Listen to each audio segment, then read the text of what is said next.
Yo, what up, YouTubers, man? I'm a little pissed off at the moment. Um, the reason why I'm bringing this shit up is because I remember like we was driving, me and my niggas, we was in the car one day, we were just talking, and they was like, "Who you think, man, are like some of the shadiest niggas like in the music industry?" And I ain't gonna lie, out of the two motherfuckers I could think of, I hate to say it, but the two niggas that came up to me the most in my mind was P.Diddy and Suge Knight. Those are two producers I would never want to fuck with. Now, as far as P.Diddy like producing a song or being on a song or being featured, that's different. But being on a nigga label, fuck no, I want to be on his label. And I got plenty of reason to tell you why I want to be on P.Diddy label. For one, when you join P.Diddy, I noticed a lot of acts that came out under P.Diddy, like after Biggie, and after Total and Mace and all them. Let's say like G-Dep, Black Rob, goddamn, the white girls, one of the white girls named Dream.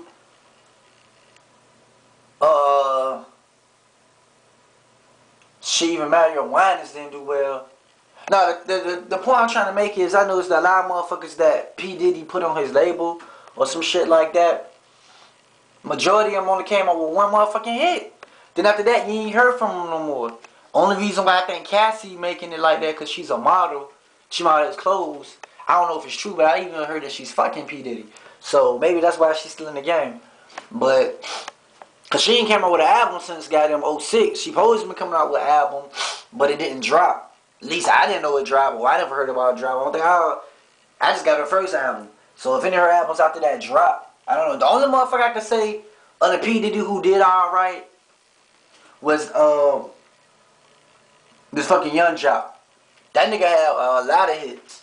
But everybody else, man, like Sherry Dennis, all of them, they just fucking fell off, man. And it's like, P. Diddy is a dope producer. I don't take that from that man. He's a dope producer. But the thing about P. Diddy I notice is he's really good with promoting himself. When it comes to him producing other people, it fucking suck. Like, and then it's like, when he doing something, he come out with a gimmick to some shit that everybody else is already doing. Just like I remember when I used to work at Walmart, and I used to read the magazines. I used to read People magazine shit all the time.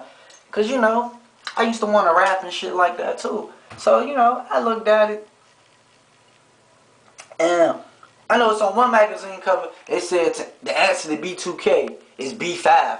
He came up with a group called B5, which is niggas imitating B2K a little bit, but they all light-skinned niggas. And they had that one song, which they made over again from a group, Troop, and then another group. I don't know if it was the Delphonics or the Shy-Lights or somebody, but they made that song before them, that All I Do Is Think of You, that shit. It's like, P. Diddy always tried to make somebody be something that they want. Okay, like when he had Shine on the label. I mean, Shine was a dope-ass rapper. You could tell the difference between him and Biggie because they rap different. But it's like that he fed off that persona that people knew, oh, this nigga sound like Biggie. This nigga sound like Biggie. We gotta get this nigga album because he sound like Biggie. So it seemed like people was feeding on that shit. Then like when goddamn Mace left, it's like the nigga Loon became goddamn Mace fucking clone, dog. He sounded just like the nigga and shit. You know? Then goddamn when 112 left the nigga, which really pissed me off, he put New Edition in the jank.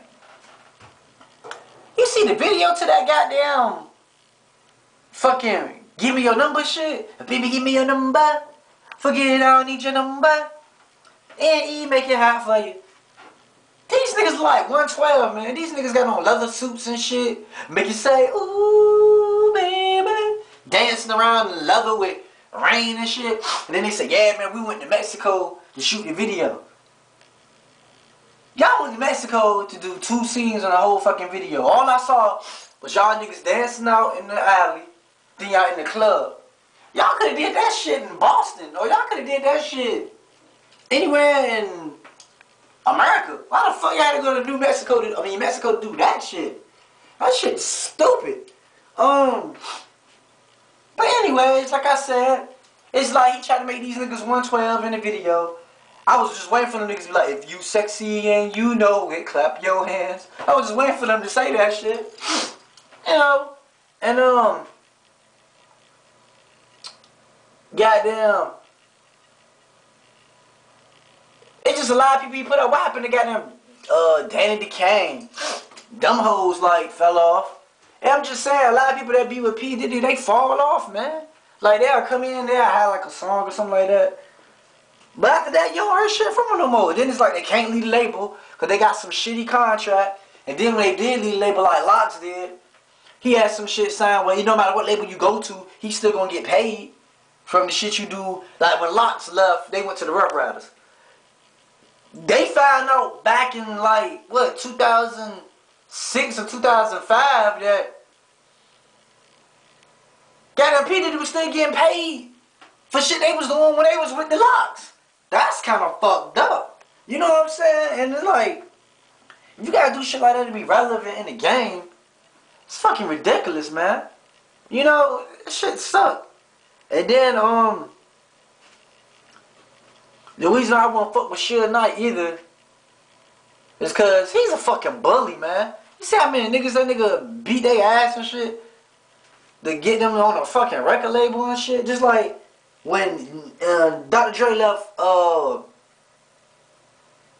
fucking Eazy-E, which he didn't want to do back in the day. Eazy didn't want to sign a contract like that. He sent niggas with baseball bats and shit to get him off the contract. I don't know if that was a blessing or a goddamn or a curse. I don't know what the fuck that was. But the reason why I said I want to fuck with Suge Knight, because I know it was when I was young coming up. They would always say, coming soon.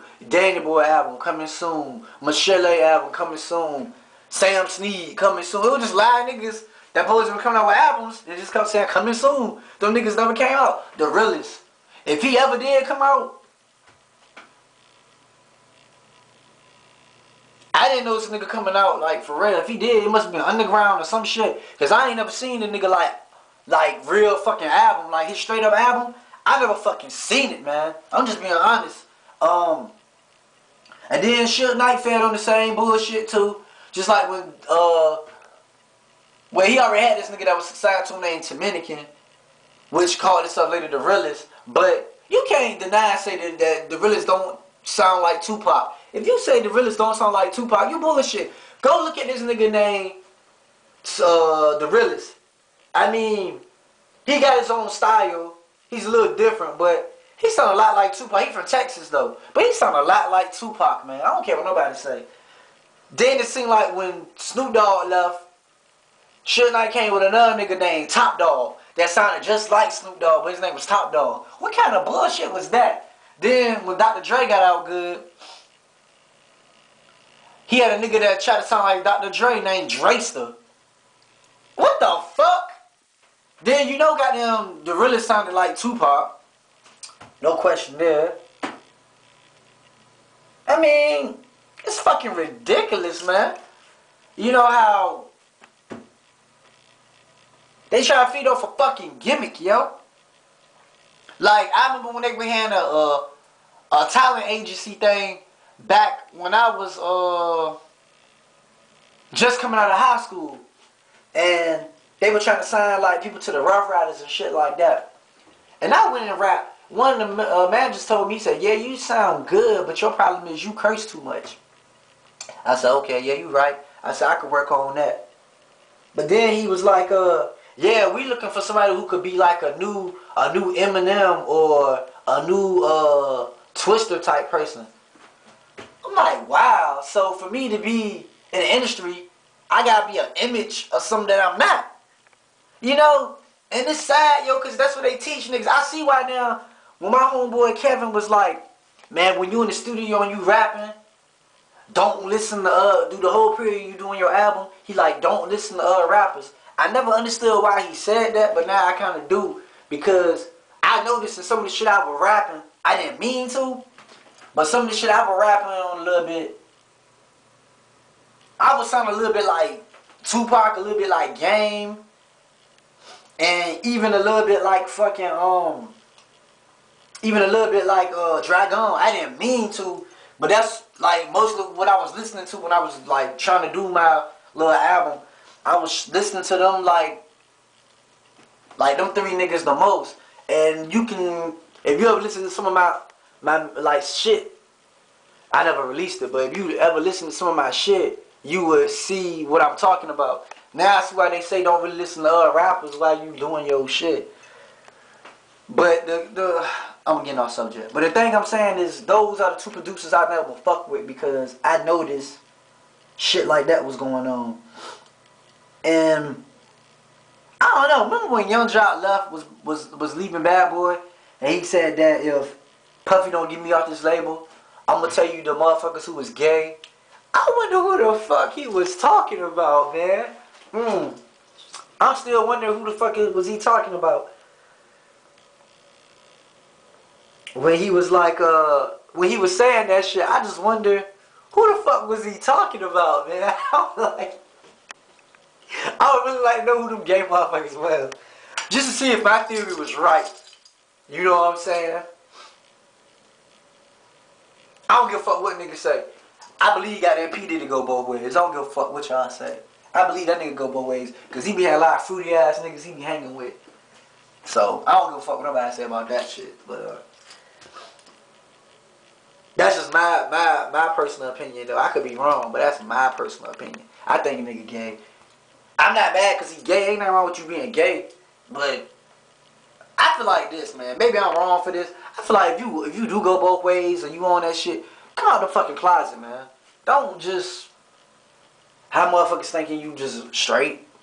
I mean, it really technically ain't really nobody's business if you think about it. But in a way it is, man. Because you fucking with all these females and shit like that, and then you fucking with niggas too, man, you get AIDS. Just like, I ain't gonna lie, man, I might be moving to ATL probably soon, but I heard it's a lot of fag niggas there. They got wives and still be going fucking niggas. So, but look, I'm off subject again. But look, like I was saying, the point what I was trying to make was Suge Knight and P.Diddy are the two producers I wouldn't fuck with in industry if I was doing a record deal.